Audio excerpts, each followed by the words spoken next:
Hai Sobat Rebahan, selamat datang di channel hiburan kaum rebahan.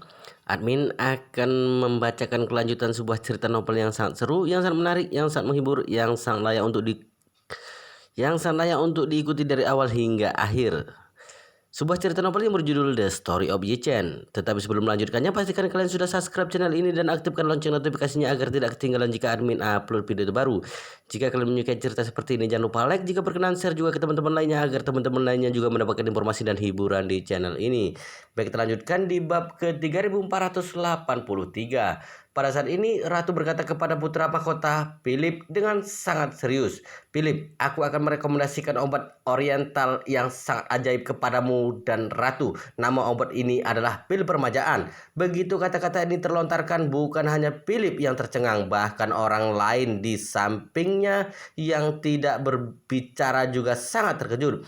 Ada seorang yang bergumam kepada dirinya sendiri, "Pil permajaan? Apa itu? Obat ajaib oriental? Apakah Ratu Eropa Utara disembuhkan oleh obat ajaib ini?" Yang lainnya juga memikirkan pertanyaan yang sama. Pada saat ini, Ratu berkata lagi, "Aku memang sudah sakit sangat parah dan tidak bisa disembuhkan. Semua para ahli terbaik di seluruh Eropa Utara telah menyatakan bahwa aku tidak akan hidup lebih dari sebulan. Selain ini juga tidak mungkin bisa sadar dalam sebulan terakhir ini. Tetapi Rena, cucu perempuanku yang baik, membawakanku seperempat pil permajaan dari Tiongkok yang jauh." Setelah membicarakan ini, Ratu meningkatkan nada suaranya sambil menghela napas dan mengulangi, "Hanya seperempat. Itu juga tidak sebesar kacang fava. Itu bahkan membuatku hidup kembali. Dokter sudah memeriksa tubuhku dan berkata aku setidaknya bisa hidup 5 tahun lagi. Ini adalah hal yang paling menakjubkan yang pernah terjadi di dalam hidupku. Jika bukan karena obat ajaib yang berasal dari Tiongkok yang jauh di sana itu, aku bahkan berpikir bahwa ini adalah kebaikan dari Tuhan untukku." Suara itu tidak keras saat mengatakan ini, tapi perkataan ini seketika seperti guntur yang meledak dan menyebabkan ledakan di gereja. Negara-negara barat yang percaya pada pengobatan medis modern secara alami memiliki keraguan dan konflik terhadap hampir semua obat oriental, dan para penyebar barat ini telah menikmati semua manfaat pengobatan medis modern barat. Dokter mereka hampir semua adalah tokoh terbaik di bidang pengobatan medis barat. Obat terbaru, terbaik dan termahal yang ada di barat pada dasarnya diprioritaskan kepada mereka terlebih dahulu. Justru karena telah menikmati terlalu banyak manfaat, sehingga pemahaman dasar mereka tentang pengobatan barat juga sangat mendalam dan jelas. Tiba-tiba mendengar Ratu yang berkata sendiri bahwa sebuah obat oriental ajaib yang hanya membutuhkan seperempat dapat menghidupkannya kembali. Bahkan dokter berkata setidaknya dia bisa hidup 5 tahun lagi. Pikiran pertama semua orang adalah itu hal yang konyol dan tidak berani untuk percaya. Tapi melihat Ratu berdiri di depannya dengan tubuh yang sangat sehat, semua orang sedikit meragukan diri mereka sendiri. Apakah obat oriental ajaib ini benar-benar ajaib? Bagaimanapun juga, saat Ratu Eropa Utara sakit, mereka semua mengetahui tentang kondisi kesehatan Ratu melalui saluran mereka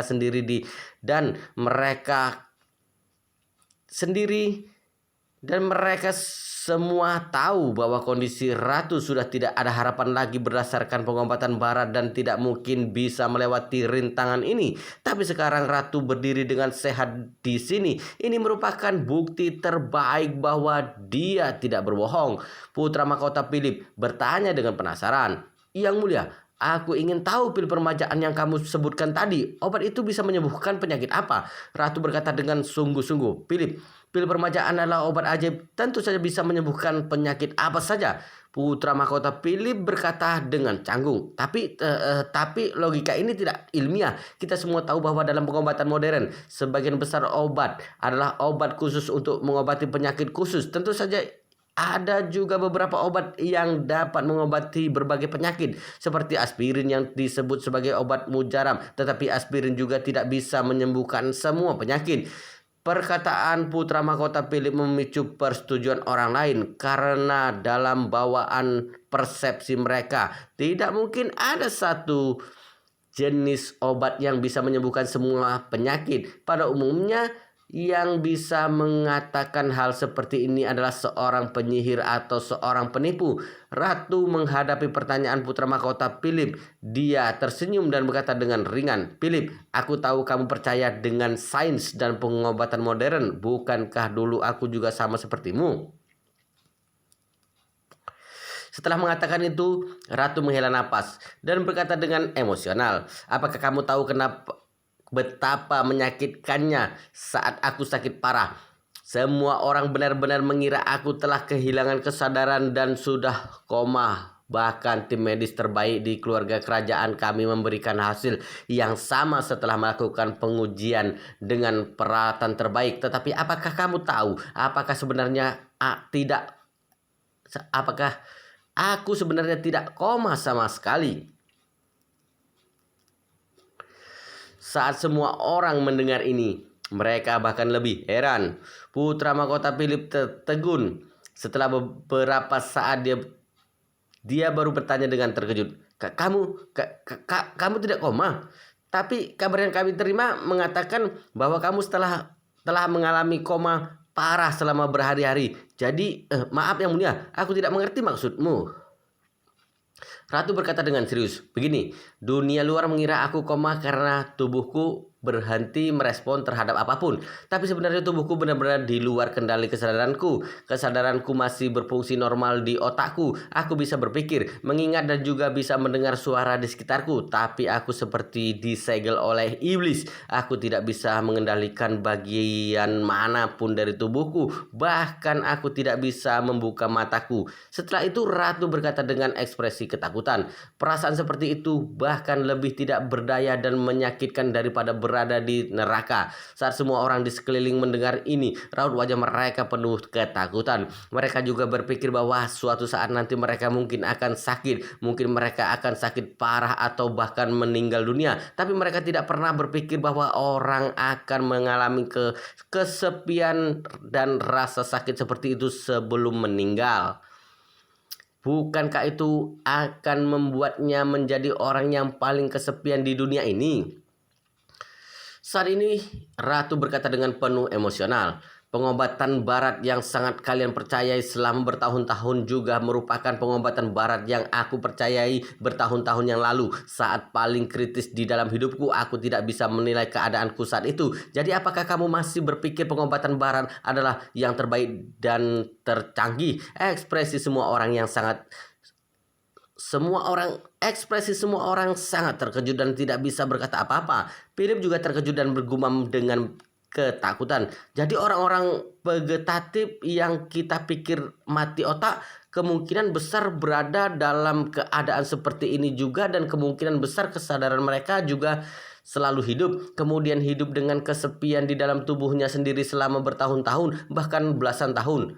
Benar, Ratu mengangguk dan berkata, "Aku juga tidak pernah memikirkan aspek ini sebelumnya, tapi setelah aku mengalaminya sendiri, pendapatku sama denganmu." Setelah itu, Ratu berkata lagi, "Tapi saat aku dalam situasi putus asa itu, aku mendengar kebenaran tentang cucu perempuanku satunya yang bernama Olivia bekerja sama dengan orang lain untuk membunuhku. Saat itu aku baru tahu bahwa aku sama sekali bahkan bukan sakit parah, tetapi diracuni. Selain itu diracuni dengan racun yang tidak bisa disembuhkan, dan tidak ada yang tahu jika bukan karena cucuku Helena yang membawa obat ajaib dari Tiongkok dengan susah payah untuk menyelamatkanku. Mungkin sampai sekarang aku masih terpenjara di dalam tubuhku sendiri dan menunggu kematian datang."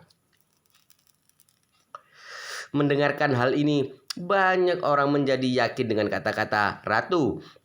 Karena 3 hari yang lalu pihak keluarga kerajaan mengeluarkan pengumumannya yang menyebutkan bahwa Olivia Lillian bersama tunangannya William Rothschild telah dihukum keluarga kerajaan karena bersekongkol untuk membunuh Ratu. Pada saat yang bersamaan, keluarga kerajaan juga mengumumkan secara resmi menerbangkan hak waris tahta Olivia Liliad dan memberikan hak waris kepada Helena Liliad. Awalnya semua orang tidak terlalu mengerti. Mereka tidak mengerti kenapa penyakit serius Ratu berkaitan dengan pembunuhan Olivia dan juga tidak mengerti kenapa tiba-tiba memberikan hak tahta kepada Helena yang telah lama kehilangan hak warisnya.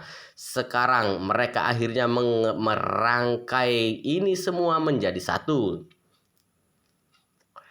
Penyakit serius Ratu sebenarnya disebabkan oleh Olivia, dan alasan mengapa Helena bisa mendapatkan kembali hak warisnya adalah karena menyelamatkannya yang berhasil.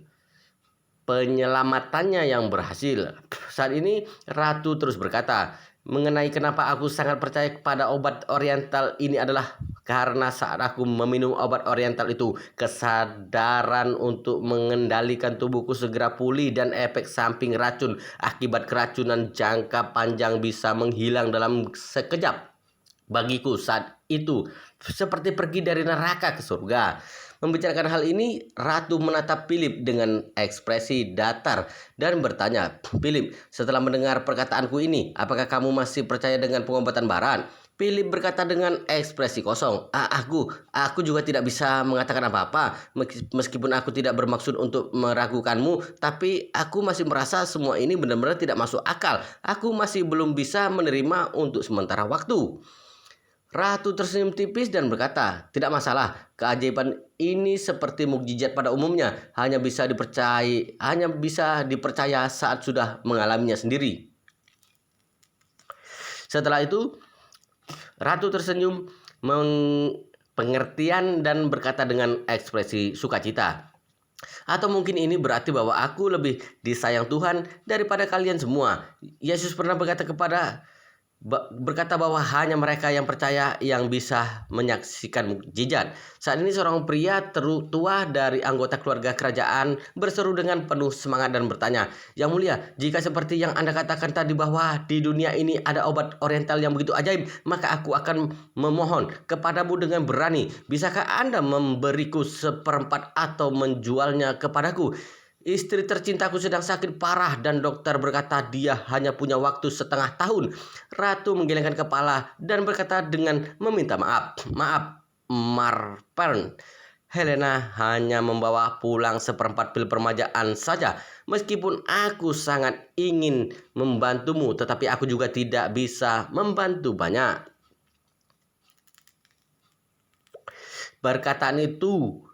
Perkataan Ratu tidak hanya membuat anggota keluarga kerajaan itu yang bernama Malpern merasa sangat menyesal. Bahkan semua orang lain di sekitarnya juga memperhatikan Ratu juga penuh kekecewaan. Kepastiannya adalah perkataan indah Ratu barusan telah membuat keluarga kerajaan dan bangsawan ini sepenuhnya percaya tentang pil permajaan. Dan setelah mereka percaya bahwa pil permajaan itu nyata, pikiran terbesar mereka adalah menemukan cara untuk mendapatkannya. Bagaimanapun, obat ajaib semacam ini yang bisa menghidupkan kembali orang mati adalah keberadaan yang paling berharga bagi orang kaya dan berkuasa seperti mereka. Namun perkataan Ratu ini benar-benar menghancurkan pemikiran mereka.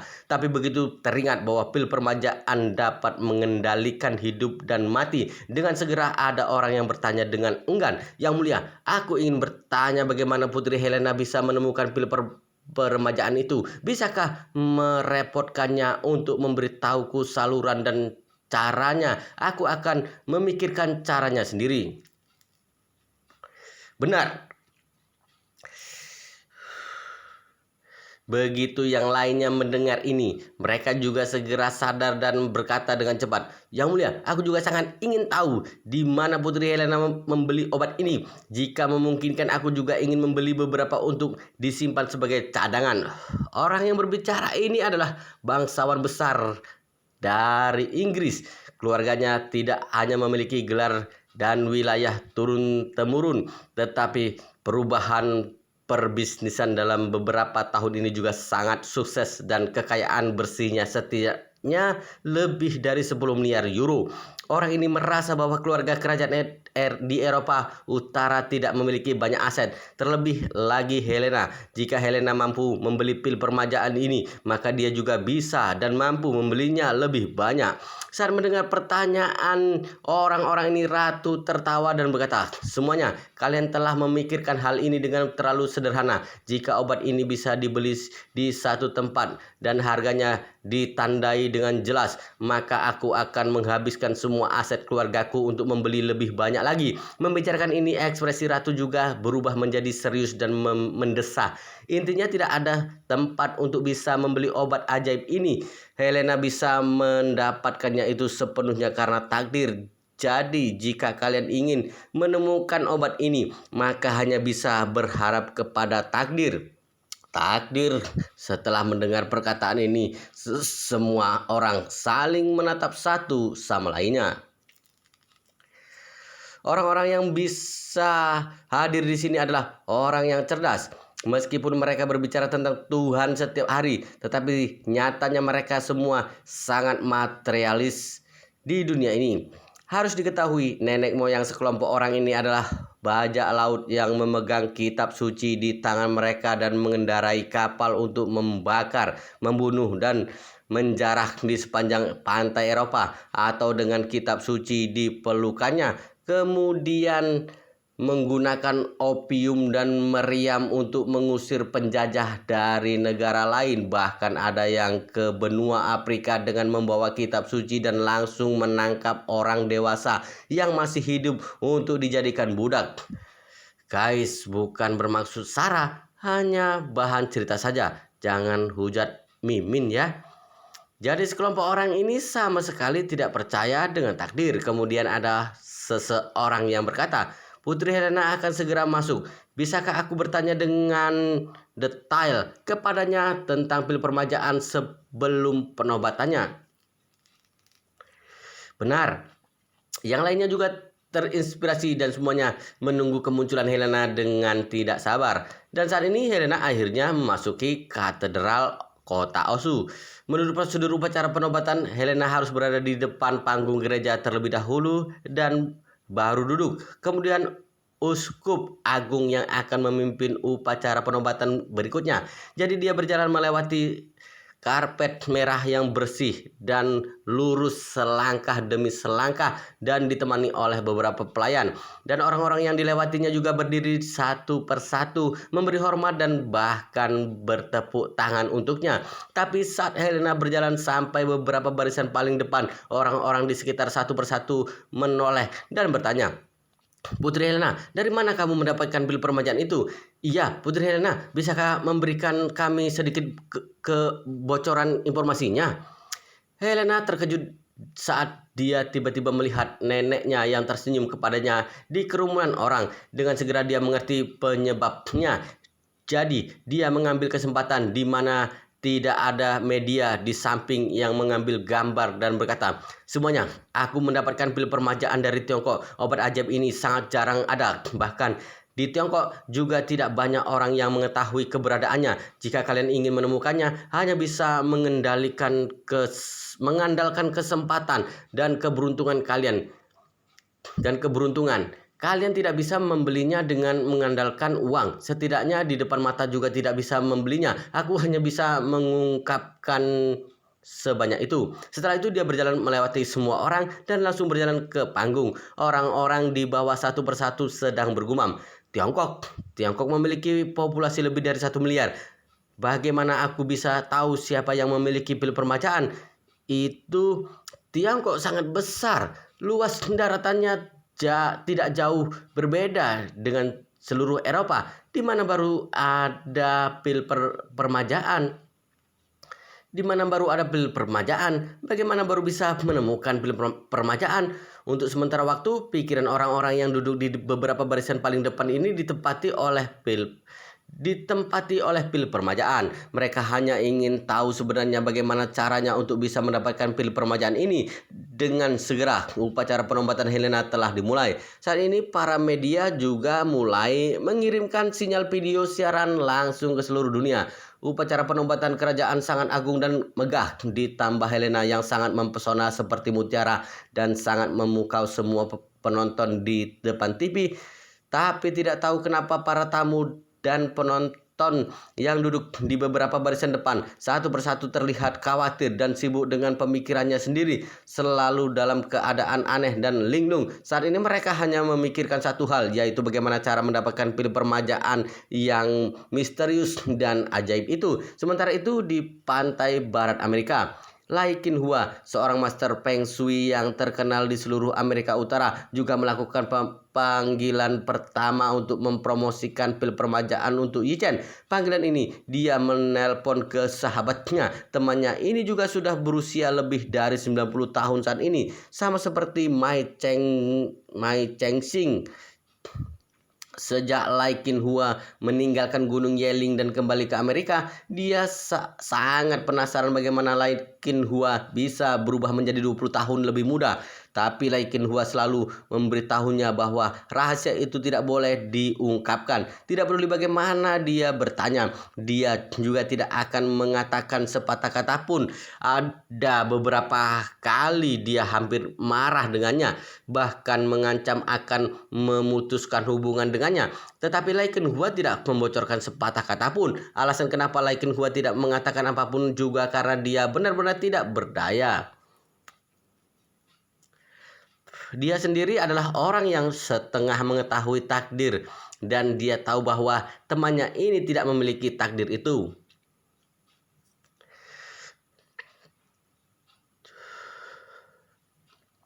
Terlebih lagi, bagaimana dia bisa membocorkan informasi Yi Chen setelah menerima bantuan besar dari Yi Chen? Yi Chen adalah satu-satunya orang yang dia temui dalam hidupnya yang memiliki takdir naga di kehidupannya. Jadi dia sangat tahu meskipun dia mati, dia juga tidak bisa menyentuh kehidupan orang takdir naga. Jadi dia hanya bisa menutup mulutnya. Pada akhirnya temannya itu menjadi sangat kesal kepadanya, bahkan berhenti berkomunikasi dengannya secara bertahap-tahap. Lai Qinhua sangat tahu bahwa temannya ini sekarang berada di ambang kematian. Dia telah bekerja keras sepanjang hidupnya, memiliki kekayaan yang tidak ada habisnya, dan yang paling diinginkan saat ini adalah bisa hidup beberapa tahun lagi. Jadi setelah melihat perubahan besar yang ada pada dirinya sendiri, dia merasa sangat tersentuh. Lai Qinhua tidak bisa memberikan jawaban yang dia inginkan. Lai Qinhua juga sangat mengerti jika dia sangat marah kepadanya. Bahkan Lai Qinhua sendiri merasa bersalah dan malu untuk menghadapinya.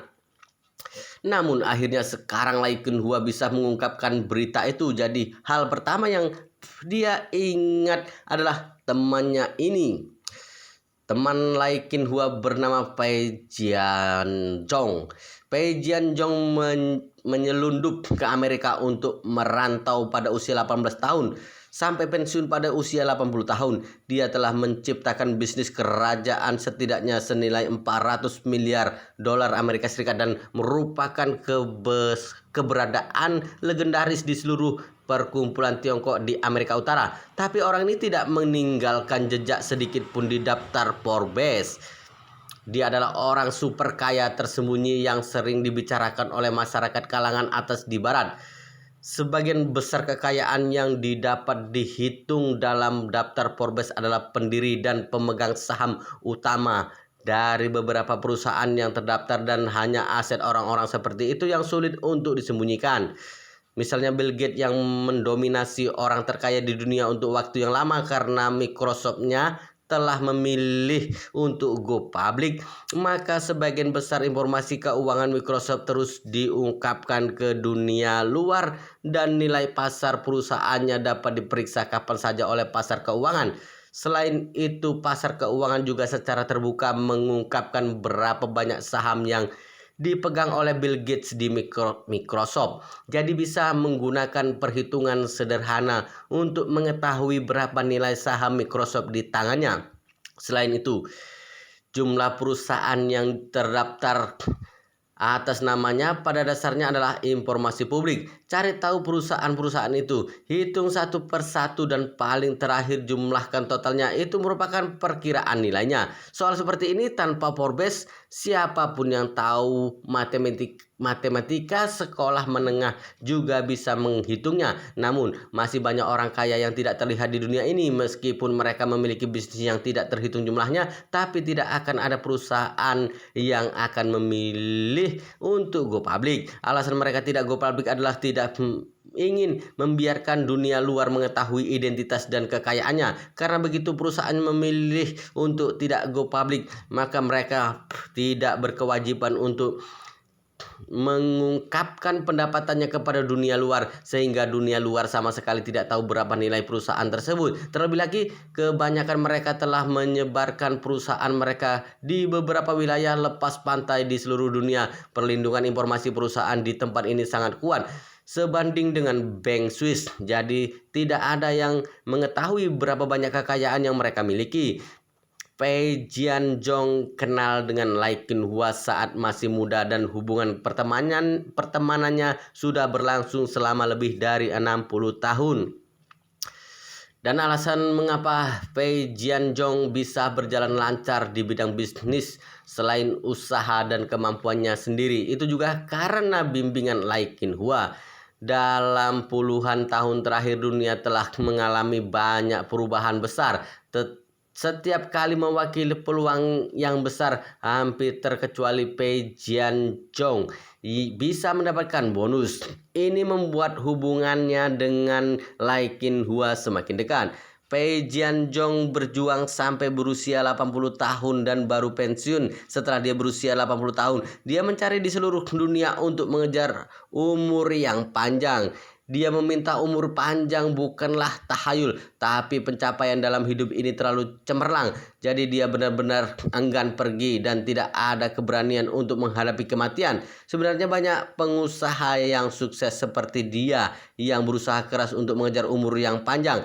Hanya saja cara mereka mengejar umur yang panjang sangat berbeda dengan para kaisar kuno yang mencari keabadian. Sebagian besar pengusaha ini mengejar umur yang panjang dari sains. Misalnya orang terkaya yang bermarga Chen di Tiongkok. Dia menginvestasikan miliaran dolar Amerika Serikat untuk meneliti otak manusia. Banyak orang mengatakan bahwa dia menginvestasikan begitu banyak uang untuk mempelajari otak dengan harapan bisa mewujudkan keabadian otak manusia. Dibandingkan dengan orang terkaya yang bermarga Chen, Pei Jianzhong jelas lebih baik dalam hal ini. Dalam beberapa tahun ini dia telah berturut-turut menginvestasikan setidaknya 2 miliar dolar Amerika Serikat dalam dana penelitian untuk salah satu laboratorium penelitian transplantasi organ tercanggih di dunia, hanya untuk mengetahui apakah manusia dapat mencapai tujuan menggandakan harapan hidup mereka melalui transplantasi organ dalam skala besar. Dan di dalam hidupnya dia juga telah menjalani beberapa transplantasi organ karena berbagai penyakit. Bagi orang biasa, setelah mengalami begitu banyak operasi besar, mungkin tidak akan hidup sampai usia 80 tahun. Dan Pei Jianzhong mampu bertahan dan begitu banyak operasi transplantasi organ dan masih bisa hidup sampai usia 90-an. Itu semua berkat laboratorium ini. Pada saat yang sama dia juga berinvestasi dalam proyek penelitian otak yang sama dengan orang terkaya yang bermarga Chen. Berharap saat tubuh tidak dapat dipulihkan, otak dan kesadaran manusia bisa dipertahankan sehingga bisa mencapai umurnya panjang dalam kesadaran. Selain itu, dia juga telah menginvestasikan lebih dari 1 miliar dolar Amerika Serikat dalam penelitian ilmiah teknologi kriopreservasi atau pembekuan. Tujuannya untuk membekukan tubuh sendiri sebelum kematian tubuh manusia dan beberapa jalur lainnya yang belum selesai, kemudian mencairkan dan menghidupkannya kembali setelah teknologi umur panjang di masa depan sudah matang. Secara keseluruhan dia merencanakan banyak arah untuk dirinya sendiri dan berharap salah satunya akan berhasil. Hanya saja sangat disayangkan meskipun beberapa penelitian yang diinvestasikannya memiliki hasil penelitian ilmiah yang pasti, tetapi itu masih sangat jauh dari umur panjang yang dia inginkan. Ini juga merupakan alasan kenapa dia sangat menginginkan kesempatan Lai Hua. Justru karena Lai Hua yang bungkam, dia tidak berkomunikasi dengan Lai Hua selama beberapa bulan. Tiba-tiba menerima telepon dari Lai Hua membuat pria tua seperti dia sedikit terkejut. Dia yang awalnya tidak berniat untuk menjawab panggilan ini. Setelah berpikir sejenak, dia menekan tombol jawab dan berkata dengan acuh tak acuh, "Halo, ada apa?" Lai Hua sama sekali tidak terkejut dengan sikapnya ini. Dia tertawa dan berkata, "Tuan Pei, bagaimana kabarmu akhir-akhir ini?" "Tidak terlalu bagus." Pei Jianzhong mendengus 2 kali dan berkata dengan tidak senang, "Aku sekarat. Dokter mengatakan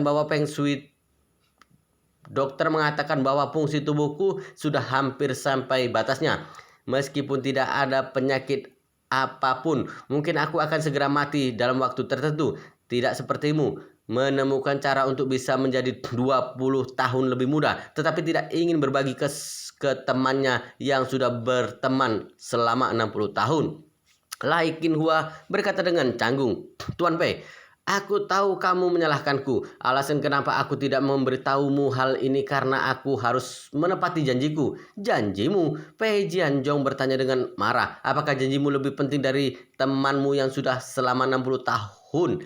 Jika aku adalah kamu, aku akan membiarkan diriku menanggung nama buruk melanggar janji dan juga akan menarik teman lamaku sekaligus." Lai Hua berkata dengan tidak berdaya, "Tuan Pei, kamu harus mengerti, meskipun aku memberitahumu kesempatan ini, itu juga tidak berguna. Jika bukan kamu yang mendapatkannya, seberapa berusahanya kamu juga tidak akan berguna." Pei Jianzhong mendengus dingin. "Jangan mengira aku tidak tahu situasinya. Bukankah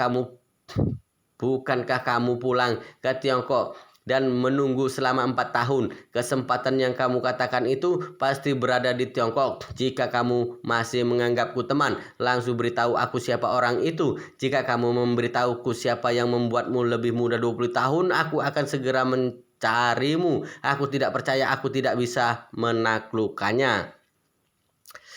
Alasan kenapa Pei Jianzhong begitu percaya diri karena dia memang terlalu kaya. Orang Tiongkok terkaya di dalam daftar Forbes tidak memiliki lebih dari setengah asetnya. Bahkan keluarga Yi dan keluarga Su yang terkaya di Tiongkok, asetnya juga tidak sebanding dengannya. Jadi tentu saja dia mengira dengan mengetahui siapa peluangnya itu, dia juga pasti bisa membuat orang itu memberikan kesempatan yang sama untuknya.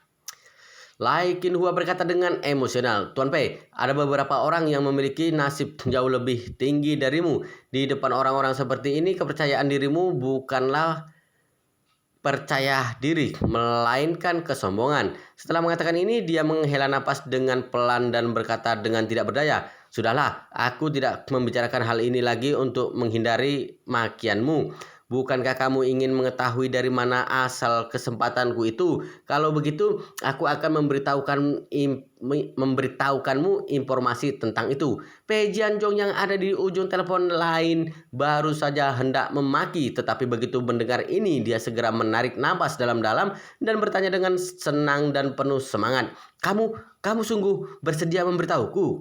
Lai Hua menjawab dan berkata dengan serius, "Aku menelponmu karena ingin memberitahumu bahwa kesempatan yang aku dapatkan waktu itu adalah obat ajaib yang bernama pil permajaan. Hanya dengan sebutir bisa meningkatkan umurku setidaknya 10 tahun. Jika kamu memiliki takdir hubungan dengannya, mungkin kamu juga akan menemukannya." Pil permajaan. Mendengar kalimat ini, Pei Jianzhong tertegun sejenak dan bertanya, "Barang apa ini?" "Obat." "Benar," Lai Hua berkata, "pil permajaan adalah sejenis obat, pil ajaib yang menggabungkan kekuatan supranatural yang luar biasa." Pei Jianzhong merasa sedikit tidak masuk akal dan bertanya lagi, "Perusahaan mana yang memproduksi obat ini? Komposisinya apa? Apa teori obat ini? Bagaimana dengan genetika dan laporan uji klinisnya?" Lai Kenhua menjelaskan, tidak ada perusahaan, komposisinya juga tidak diketahui, dan teori obatnya juga bukanlah sesuatu yang bisa dipahami oleh orang-orang sepertiku, apalagi kinetika dan uji klinisnya. Setelah itu Lai Kenhua berkata, oh ya, dalam hal kinetika, aku bisa memberitahumu melalui perasaanku sendiri. Setelah obat ajaib ini masuk ke dalam tubuhmu, kamu akan merasakan waktu berjalan mundur di dalam tubuhmu dan membuatmu menemukan kondisi tubuhmu pada saat 10 tahun yang lalu, bahkan 20 tahun yang lalu. Mengenai uji klinis, aku adalah percobaan uji klinis. Setelah mendengar ini, Pei Jianzhong semakin merasa hal ini sangat tidak masuk akal dan berkata dengan marah, Lai Kunhua, sepertinya kamu sedang mengejekku untuk bersenang-senang. Aku sudah berusia lebih dari 90 tahun. Kamu memintaku mencari obat keabadian. Apakah kamu menganggapku tidak pernah menonton film Journey to the West? Lai Kunhua terkekeh dan berkata, bagaimana kamu bisa tahu tidak ada obat keabadian di dunia ini? Pei Jianzhong berkata dengan tidak senang, bukankah yang disebut dengan obat keabadian adalah tahayul yang ada di dalam beberapa mitos dan legenda? Apakah kamu menganggapku anak kecil yang berusia 3 tahun dan akan mempercayai ini? Nada bicara Lai Kenhua berangsur-angsur menjadi serius dan berkata, Jianzhong, aku tidak sedang bercanda denganmu. Aku dapat meningkatkan umurku 10 tahun lagi, ini semua berkat pil permajaan yang sangat misterius ini. Saat aku meminumnya, perasaan seperti terlahir kembali tidak terlupakan. Jika kamu juga ingin sepertiku menemukan kesempatan untuk memperpanjang hidupmu, maka satu-satunya hal yang bisa membantumu adalah pil permajaan. Mengenai penelitian medis yang kamu investasikan, aku bisa memberitahumu dengan yakin, meskipun mereka sangat penting bagi masyarakat tapi sudah tidak berguna lagi bagimu. Aku yakin kamu mengetahui hal ini lebih baik daripada aku. Begitu Lai Kenhua mengucapkan kata-kata ini, Pei Jianzhong yang berada di ujung telepon sana terdiam seketika. Lai Kenhua mengatakannya dengan terus terang, bagaimana mungkin dia tidak mengerti. Banyak orang kaya di dunia ini yang sedang melakukan penelitian otak manusia, termasuk para pemuda kaya di industri internet. Mereka juga berharap bisa menciptakan kesadaran abadi melalui interkoneksi otak manusia dengan komputer. Namun sejauh ini masih belum ada terobosan yang nyata di dalam bidang ini. Adapun transplantasi organ terlepas dari perkembangan pengobatan medis seluruh dunia selama bertahun-tahun, meskipun transplantasi organ telah meningkat sangat pesat, tapi manusia tidak seperti mobil dan mesin yang setiap bagiannya bisa diganti.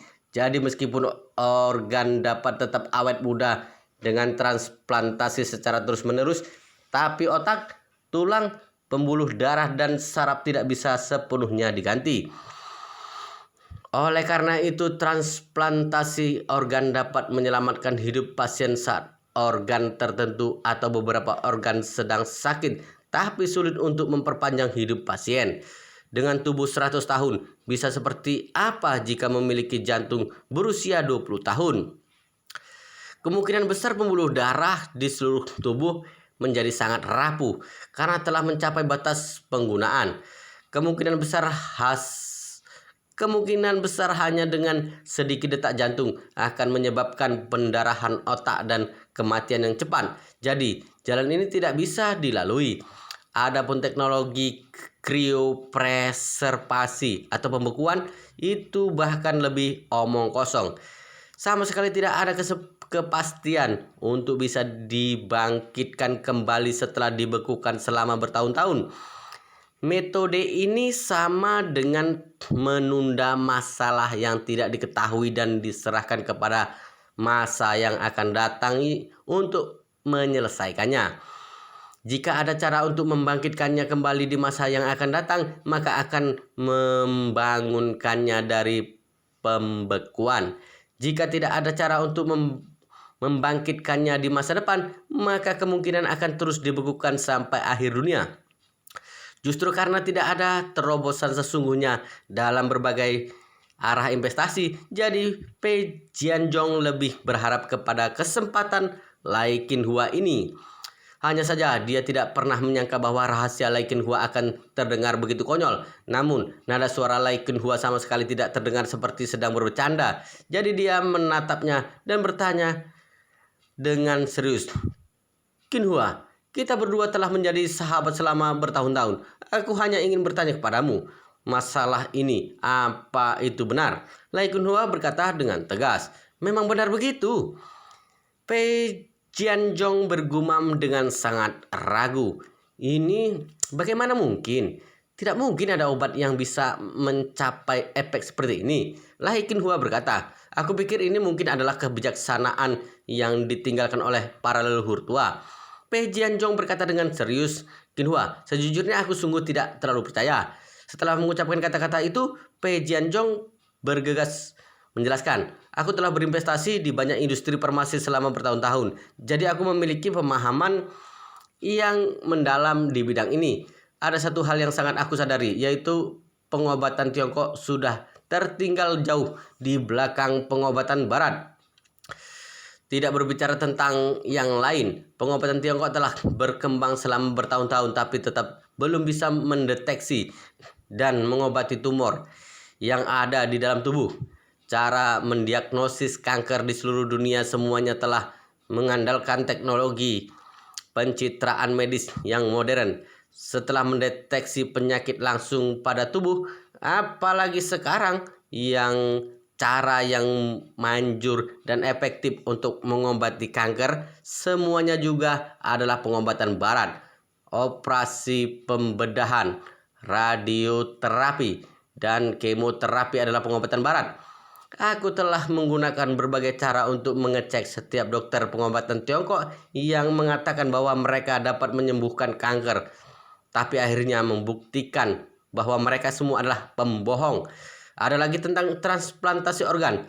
Seluruh pengobatan Tiongkok tidak memiliki sistem dan pengetahuan apapun yang terkait dengan transplantasi organ. Satu-satunya informasi transplantasi organ yang dapat ditemukan adalah kisah tentang maaf guys, batuk. Oke, kita lanjutkan ya. Satu-satunya informasi tentang transplantasi organ yang dapat ditemukan adalah kisah tentang Hakim Lu menukar hati Ju Erdan serta mengubah kepala istrinya yang ada di dalam buku kisah aneh Liao Zai. Oleh karena itu, kamu sekarang memberitahuku bahwa ada obat ajaib yang dapat membuat orang menjadi lebih muda 20 tahun. Aku benar-benar tidak bisa percaya. Lai Qinhua mendengarkan dengan sabar, kemudian bertanya kepadanya, "Jianzhong, kamu selalu percaya pada egg diagram the book of change yang ditinggalkan oleh leluhur kita? Lalu mengapa kamu tidak percaya pada teknik medis yang ditinggalkan oleh leluhur kita?" Pei Jianzhong berkata dengan canggung, "Aku percaya pada egg diagram the book of change karena aku memiliki master seperti dirimu di sisiku. Aku telah mendapatkan banyak keuntungan darimu dalam hidupku. Sebagai penerima keuntungan, aku pasti percaya pada egg diagram the book of change. Tapi untuk teknik medis para leluhur, sejujurnya aku belum pernah memiliki pengalaman pribadi yang dapat meyakinkanku."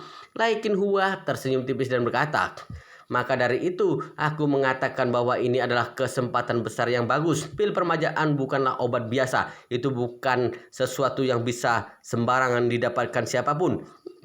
Tidak masalah apa kamu percaya atau tidak. Yang penting adalah apa kamu berjodoh dengan pil permajaan. Kalau tidak, meski kamu mempercayainya, tapi kamu tidak berjodoh dengannya, maka kamu juga tidak bisa membelinya." Pei Jianzhong buru-buru berkata, "Baik, aku tidak ingin melewatkan kesempatan ini, Qinhua. Aku ingin tahu bagaimana caranya agar aku bisa mendapatkan pil permajaan ini." Lai Qinhua berkata dengan tenang, Aku tidak tahu, hanya itu yang bisa ku katakan kepadamu mengenai di mana pil permajaan berada dan bagaimana cara menemukannya. Aku sama sekali tidak bisa membantumu. Semuanya tergantung pada dirimu sendiri. Pei Jianzhong kembali bertanya, Qinhua, bisakah aku merepotkanmu untuk membantu meramalku dan melihat apa aku berjodoh dengan pil permajaan ini? Lai Qinhua terkekeh dan berkata, aku tidak bisa meramal ini. Pei Jianzhong bertanya dengan heran. Antara langit dan bumi, memangnya masih ada hal-hal yang tidak bisa diramal oleh seorang Lai Qinhua? Lai Qinhua berkata dengan serius, aku tidak bisa meramal siapapun yang tingkatnya lebih tinggi dariku. Pei Jianzhong berkata, loh, ini tidak benar. Bukankah sebelumnya kamu mengatakan bahwa takdirmu adalah ular piton, sedangkan aku adalah kura-kura? Lalu jika milik kita berdua ditambahkan akan menjadi karakter Genbu, simbol penyu terbelit bersama ular. Tetapi di antara kita tidak ada siapapun yang lebih besar, jadi tingkatku juga tidak lebih tinggi dari milikmu. Lai Qinhua tersenyum. Bukan kamu yang lebih tinggi dariku, tapi pil peremajaan yang lebih tinggi dariku. Sial, Pei Jianzhong tidak bisa menahan dirinya untuk tidak mengumpat, lalu menggertakkan giginya dan berkata, baiklah, aku akan mengatur seseorang untuk kembali ke Tiongkok dan melihat apa aku bisa mencari tahu tentang informasi pil permajaan. Sementara itu, di ibu kota Eropa Utara, di Katedral Osu, Helena mengenakan jubah ratu berwarna putih bersih berdiri di depan uskup agung dan mulia menjalani upacara penobatan yang khusyuk dan sakral di bawah kesaksian semua orang. Uskup agung yang sudah tua itu mengundang Helena untuk naik ke atas kursi tahta yang ada di tengah panggung katedral. Di atas panggung ada banyak pria dan wanita yang mengenakan kostum pengadilan dan memegang tongkat kerajaan sedang berdiri dengan tertib. Tokoh penting seperti ketua hakim, kepala lembaga lambang, dan menteri-menteri di kerajaan Eropa Utara juga mengenakan kostum mewah untuk hadir di atas panggung upacara ini. Setelah beberapa orang itu naik ke atas panggung, mereka masing-masing berdiri di 4 arah yang berbeda, yaitu timur, barat, selatan, dan utara. Pada saat ini, Uskup Agung membacakan doa dengan memegang sebuah Alkitab di tangannya, kemudian bertanya kepada mereka, tuan-tuan sekalian, dengan ini aku perkenalkan kepada kalian ratu baru kita, Helena Alexander Iliad. Mulai saat ini kalian harus setia melayaninya. Apakah kalian bersedia? Semua orang mengangguk tanpa ragu dan menjawab dengan sungguh-sungguh, aku bersedia. Uskup Agung menoleh ke arah Helena yang sedang duduk di tengah panggung lalu bertanya kepadanya, apa kamu bersedia berjanji bahwa kamu akan memerintah semua wilayah yang ada di kerajaan Eropa Utara beserta semua rakyatnya? Helena berkata dengan sungguh-sungguh, aku bersedia.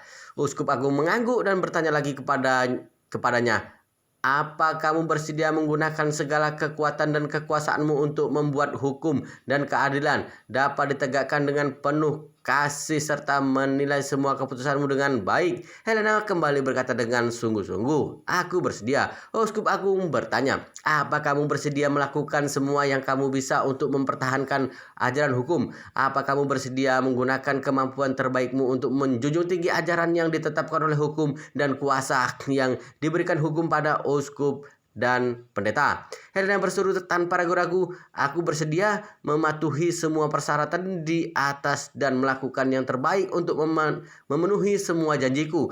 Tolong Tuhan memberkati diriku. Kemudian setelah itu, Uskup Agung secara pribadi meletakkan mahkota yang berkilau di kepala ratu dan menyerahkan tongkat kerajaan yang terbuat dari gading paus padanya. Pada saat yang sama, 4 pelayan lainnya dengan hati-hati menyampirkan jubah emas yang mewah itu di atas bahunya. Setelah melakukan semua itu, Uskup Agung berkata dengan hormat, Yang mulia, kamu sekarang adalah ratu baru kerajaan Eropa Utara. Semoga Tuhan memberkatimu. Semoga Tuhan memberkati Eropa Utara. Terdengar suara tepuk tangan yang meriah di tempat. Sampai titik ini upacara penobatan Helena telah resmi berakhir. Mulai saat ini dia telah secara resmi menjadi ratu Eropa Utara. Ratu lama yang baru saja berusaha keras untuk mempromosikan pil permajaan telah secara resmi mengucapkan selamat tinggal pada posisi ratu.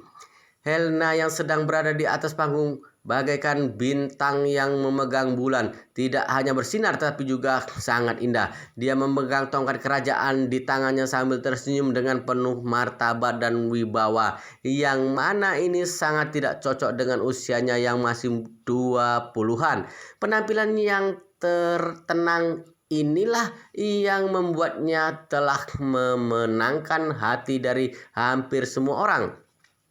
Ye Chen yang sekarang sedang duduk di kantor Song Wanting dan telah selesai menonton siaran langsung, kemudian dia tersenyum sambil keluar dari aplikasi siaran langsung untuk mengirim pesan ke Helena. Isi pesan tersebut sangat sederhana, hanya ada satu kata, selamat. Pada saat yang sama, dia juga menerima pesan dari Lai Qinhua. Dalam pesan itu, Lai Qinhua mengatakan bahwa dia telah memberitahu informasi tentang pil permajaan pada beberapa teman lama serta beberapa klien utama yang pernah bekerja sama dengannya. Sekarang berita tentang pil permajaan telah mulai menyebar di kalangan atas di Amerika. Tinggal menunggu agar berita itu menjadi semakin terkenal. Ye Chen menjawabnya dengan mengucapkan terima kasih. Begitu pesan itu terkirim, dia menerima pesan lain dari Helena yang bertanya, "Tuan Yi, apa penampilanku tadi tidak masalah?" Ye Chen menjawab, "Penampilanmu sempurna." Helena kembali bertanya, "Lalu apa kamu sudah melihat brosku?" Ye Chen menjawab, "Sudah, itu sangat cantik." Helena menjawab, "Bros ini adalah benda peninggalan nenekku.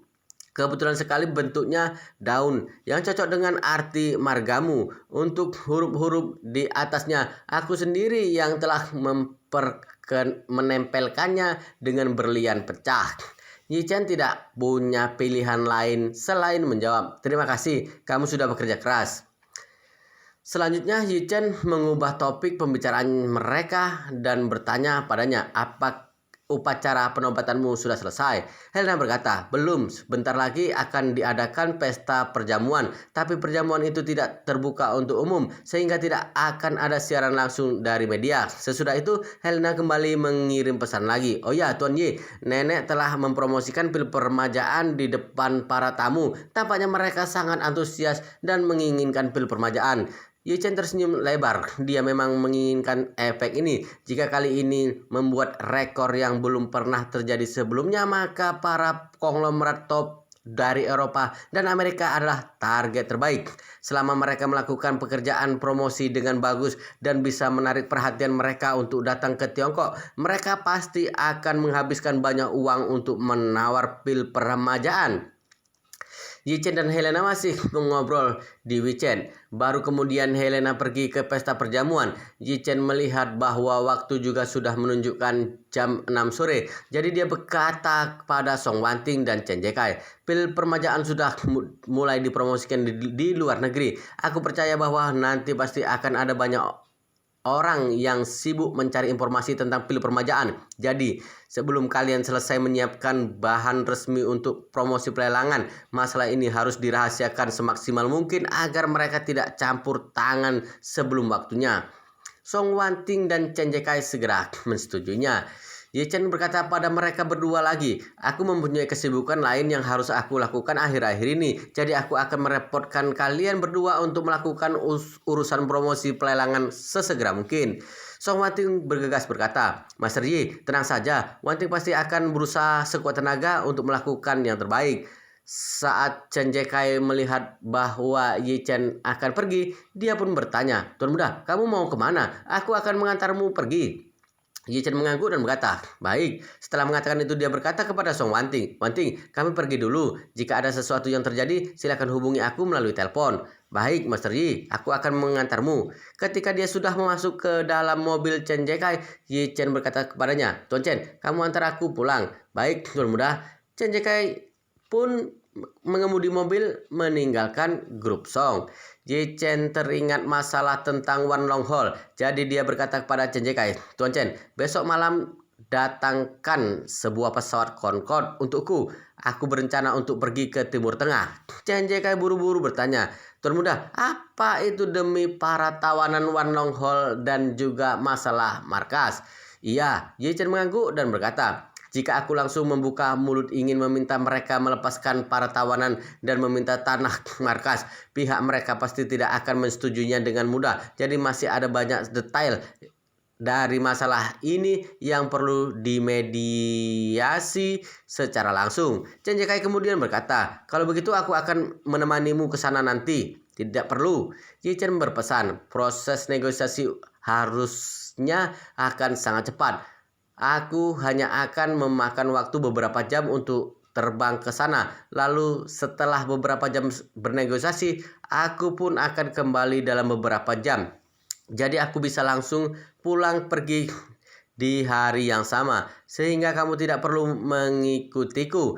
Dalam beberapa waktu ini, kamu harus fokus pada urusan lelang. Saat kamu pulang hari ini, kamu tutuplah semua pemesanan kamar dari akhir bulan ini hingga akhir bulan depan. Bagi orang yang sudah terlanjur memesan kamar, maka kamu kembalikan uang mereka 2 kali lipat. Kemudian kamu juga sudah boleh memulai menyiapkan tempat aula pada saat itu. Pekerjaan keamanan di tempat dan pemeriksaan keamanan harus dilakukan dengan baik. Pada hari pelelangan, selain para tamu, tidak ada orang lain yang diizinkan untuk menyelinap masuk dan juga tidak seorang pun yang diizinkan untuk membawa peralatan merekam tempat pelelangan. Kita harus memastikan bahwa pelelangan ini diadakan secara privasi dan misterius. Untuk para konglomerat top dunia, kebanyakan dari mereka juga tidak suka menunjukkan wajah mereka, kecuali bagi mereka yang otaknya bermasalah. Bahkan ketika mereka berpartisipasi dalam pelelangan dan melelang koleksi senilai ratusan juta dolar, mereka juga tidak akan pernah mengungkapkan identitas mereka. Biasanya mereka semua berpartisipasi dalam pelelangan melalui saluran telepon. Jadi tidak ada orang lain yang tahu siapa mereka kecuali perusahaan pelelangan. Karena privasi mereka bisa dilindungi dengan sangat baik sehingga para konglomerat itu tertarik ingin membeli koleksi di pelelangan top tersebut. Kali ini Ye Chen untuk memperkuat kelangkaan pil permajaan, dia melarang ada orang lain yang menitip melelang atau ada yang menjual kembali. Jadi Ye Chen mengharuskan semua orang harus datang sendiri untuk membelinya secara langsung dan setelah itu juga harus meminumnya di tempat. Oleh karena itu, dia harus melakukan pekerjaan keamanan dengan baik untuk melindungi privasi para konglomerat ini. Jika tidak, itu pasti akan memberi mereka pengalaman membeli yang sangat buruk. Kerajaan, karena jika ingin mengambil keuntungan, tentu saja pada saat yang sama kamu juga harus bisa membuat mereka terasa seperti di rumah sendiri. Malam ini pil permajaan. 3 kata ini telah menyebabkan gambar dan sensasi besar di kalangan konglomerat top Eropa dan Amerika. Keesokan harinya, Ye Chen sudah menerima pesan dari Wan Pojun pagi-pagi sekali. Dia telah mendirikan 3 markas depan di pesisir pantai utara Teluk Aden. Alasan mengapa efisiensinya bisa begitu cepat itu karena besarnya kaitan dengan koneksi dan popularitas Wan Longhol di Timur Tengah selama bertahun-tahun. Meskipun mereka baru saja mengalami kekalahan besar beberapa waktu lalu, tapi di dunia luar dirumorkan bahwa mereka telah memakan setengah keluarga Yi. Jadi di mata dunia luar, kekuatan Wan Longhol bukan hanya masih tetap tidak bisa diremehkan, tapi bahkan telah meningkat lebih dari sebelumnya. Ada banyak perang yang terjadi di Timur Tengah, maka dari itu negara-negara ini bersedia berhubungan baik dengan organisasi tentara bayaran seperti Wan Longhol. Ini tidak hanya untuk mencegah Wan Longhol akan berdiri di pihak lawan, tapi juga agar berkesempatan untuk membiarkan Wan Longhol berdiri di sisi mereka ketika mereka menghadapi bahaya nanti. Selain itu, Wan Pojun juga menggunakan koneksinya sendiri untuk membeli sejumlah peralatan senjata yang baru saja pensiun dari dinas aktif, termasuk 3 helikopter bekas buatan Uni Soviet yang sudah dilepas sistem senjatanya dan belinya itu langsung dari Saudi dengan harga yang sangat murah, sehingga akan sangat mudah untuk mengangkut para pengawal keamanan bersenjata untuk naik ke atas kapal langsung dari markas pantai. Wan Po-jun menempatkan 300 tentara dari Wan Long Hol di 3 markas depan ini dan mulai dari sekarang sudah bisa secara resmi memulai pekerjaan pengawalan keamanan. Ketika Yi Chen mendengar berita ini, dia sangat senang. Dia pun segera memberikan informasi kontak ke GQ pada Wan Po-jun dan memintanya untuk menghubungi He GQ secara langsung. Mulai sekarang, semua kapal dari Ito Ensu Expedition yang melewati Teluk Aden akan dikawal dan dilindungi oleh Wan Long Hol. Setelah Wan Po-jun memberikan sebuah kabar baik, Wei Liang juga menelponnya saat Yi Chen baru saja mengantar Xiao Churan ke perusahaan. Begitu teleponnya tersambung, Wei Liang berkata dengan hormat, "Master Yi, setelah hampir 20 jam terus-menerus melakukan percobaan produksi, tim kami akhirnya telah berhasil memproduksi tablet pelindung hati Jius Wan. Selain itu, bubuk penyambung nyawa yang kamu ingin gunakan sebagai obat dasar pil regenerasi Jius Wan